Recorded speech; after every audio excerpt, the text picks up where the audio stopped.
Still a myth for a lot of people to understand that it's just one small thing that used to scatter marriage.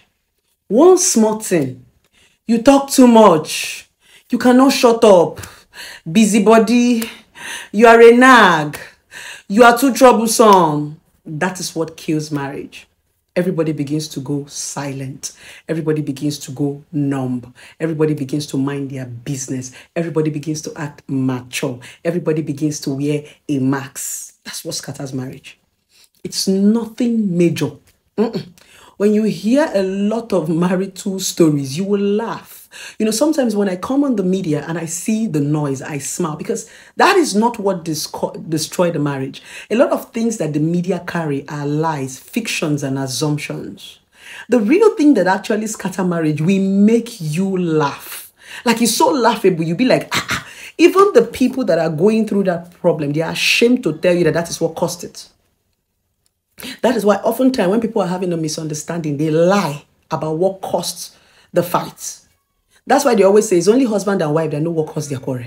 It's because they can't even believe that they allowed that small thing to linger to this point. They're even ashamed to share it to the public. So they will lie. This one will say, I caught her cheating. This one will say, I caught him beating me. Most of them are often lie. It starts from little drop of water that now makes a mighty ocean. Accumulated things that they say you should not talk about. The woman begins to keep quiet because her husband says she talks too much and she's so troublesome. The man begins to keep quiet because the woman says he's behaving like a woman. He's a woman rapper. He nags like a woman. He talks like a woman. So he starts to become a man. He becomes numb. He starts to accumulate things. If he's hurt, he will ignore. He starts to play blind. And that is how love begins to die. Love begins to die when you begin to ignore. There is still love when you are talking. There is still love when you are complaining. There is still love when you are saying, baby, I don't like this thing. Love is still there. The love dies when the person becomes numb, when the man is not talking and the woman is not talking. That's when you should know that your marriage and your relationship is dying. That's when you should begin to sit up.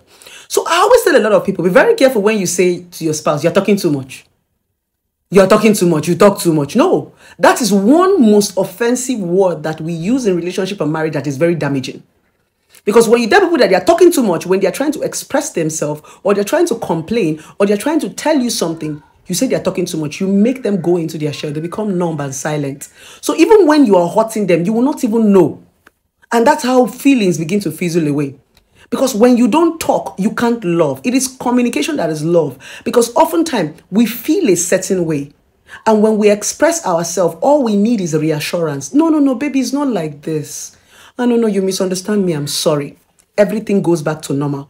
But when you allow this feeling to accumulate, they will keep feeling that you don't love. That's where the hate, the resentment come from. And you'll be wondering, how come I loved this person so much and I can't stand this person anymore? It's because you guys stopped talking.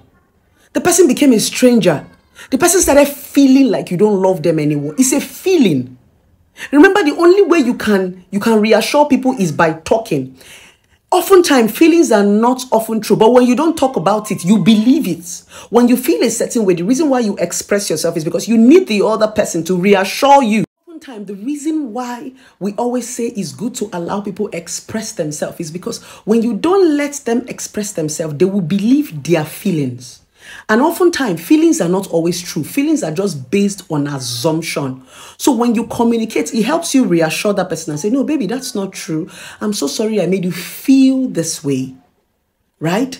Your wife could be waiting for you to come back from work right now. And she's been calling you. You were not close to your phone because you were in a meeting and your battery dies off. Suddenly your phone went off. When she comes back when you come back from work, all she needs is an explanation. Oh, baby, no, because as soon as your phone dies off, she starts to feel a certain way. Are you sure he's not cheating? What is wrong? Why did he say he doesn't care? Why did he off his phone? She feels a certain way. So when you come back, the only thing that can clear that feeling is for you to reassure her and say, no, baby, I'm sorry. While you were calling me, I was in a meeting and my battery died off. It wipes away every negative feeling in her head. But when you cannot come back and explain and reassure her and give her some sort of accountability, she would go with that feeling. It is that feeling that bets resentment. It is that feeling that bets hate and pain. So we need to understand this thing and we would never stop talking about it. Allow people talk. If you don't know how to talk or you don't like to talk and you have a partner that can talk, let them talk. It's even easier because it takes one person to actually set up a conversation. There's some people that if they don't talk, the other person will never talk. So let's stop this. You talk too much. You talk too much. You are too troublesome. Let them talk, especially men. Let your wives talk. When a woman stops talking, it stops working. The major strength a woman has is her voice. She does not have power. She does not have might. The only power she has is in her mouth, expressing herself. The moment you shut her up, marriage dies, relationship dies. That's the honest truth.